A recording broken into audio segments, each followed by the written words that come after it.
Cilj ove akcije je da se vidi kako građani Novog Beograda i građanki Novog Beograda razmišljaju o tome kako se kreira jedan budžet. U ovom konkretnom slučaju govorimo o državnom budžetu.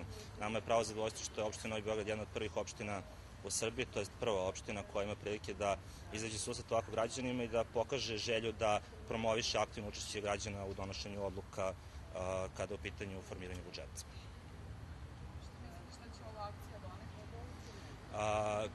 Ja sam sad siguran da će građani imati dilemu, isto kao što sam imao ja malo pre kada sam pokušao da novac koji je opredeljen za ukupno sve prihode, podelimo na različite rashode. Ja mislim da će postaviti pitanje šta su prioriteti, mislim da će razmišljati o tome kome bi trebalo staviti više novca u kasu i mislim da će onda možda u boljem svetu sagledati to kako su trenutne mogućnosti kada su u pitanju finansije u Srbiji i šta je ono što bi trebalo raditi pre svega u ovom trenutku.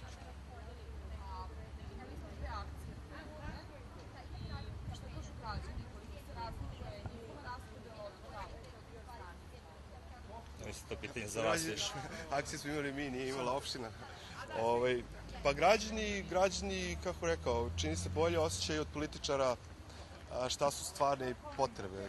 To nije ni toliko nevjerovatno s obzirom da građani i trpe posledice loših odluka političara i za sada su obrazovanje i zdravlje, odnosno zdravstvo, dve najzastupljenije ili kategorije sa najviše novca, što je potpuno prirodno za jednu zemlju u tranziciji koja želi, da građani pre svega očekuju poboljšanje kvaliteta života. Kvalitet života se najbolje i oslikava i najbolje unapređuje upravo kroz dobro obrazovanje, kroz dobar sistem obrazovni i kroz dobar sistem zdravstvene zaštite.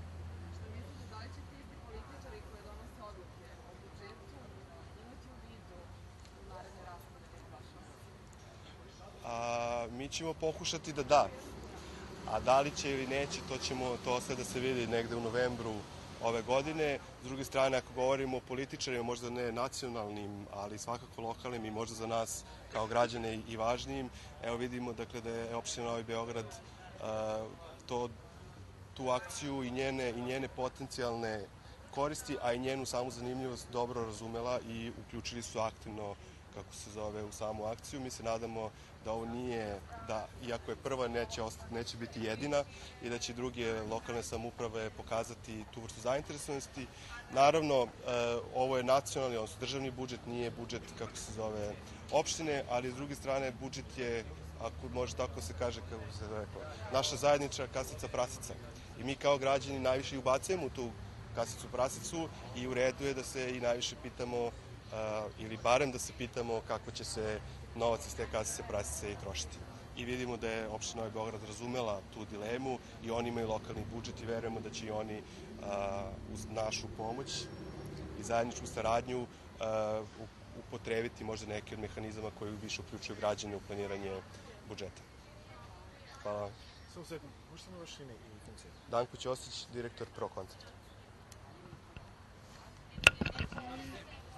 Hoćete da snimite, mi ste spremili jednu malu zahvalnicu, koja nije ništa specijalno, ali verujemo da će stajati na istaknutom mestu u kancelariji. Apsolutno. Hvala puno.